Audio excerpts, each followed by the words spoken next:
நம்ம pineapple rules பாத்தீங்கன்னா post 26 service வந்து கஸ்டமர் என்ன கமெண்ட் சொல்லி கொடுத்துருக்காங்க பாத்தீங்கன்னா பிட் வந்து சரியா லாக் ஆகல அப்படின்னு சொல்லி கொடுத்துருக்காங்க. வாங்க எப்படி சர்வீஸ் செய்யணும் உங்க வீடியோல பார்க்கலாம். இது போஸ்ட் 26 பாத்தீங்கன்னா பிட் வந்து லாக் ஆகலன்னு கொடுத்துருக்காங்க.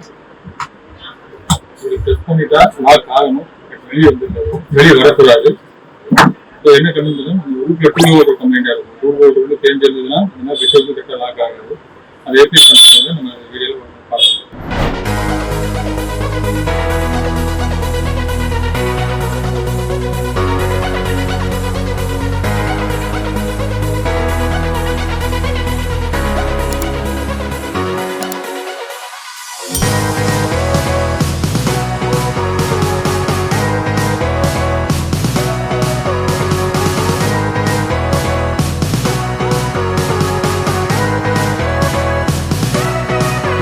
பார்த்தீங்கன்னா நம்ம ஃபர்ஸ்ட் டைம் நம்ம லாக் பண்ணிட்டு எடுக்கும்போது கையோட வந்துருச்சு பிட்டு.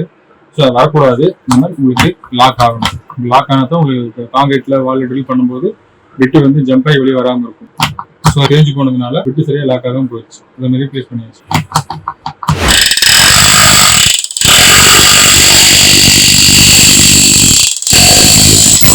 இந்த போஸ் கூட சொன்னதுக்கு பார்த்தீங்கன்னா பிட்டு சரியாக லாக் ஆகலன்னு கம்ப்ளைண்ட். அது எப்படி ரீப்ளேஸ் பண்ணுறது இந்த வீடியோவில் பார்த்துருக்கோம். இது போல உங்களுக்கு நெக்ஸ்ட் வீடியோவில் பார்க்கலாம். தேங்க்யூ.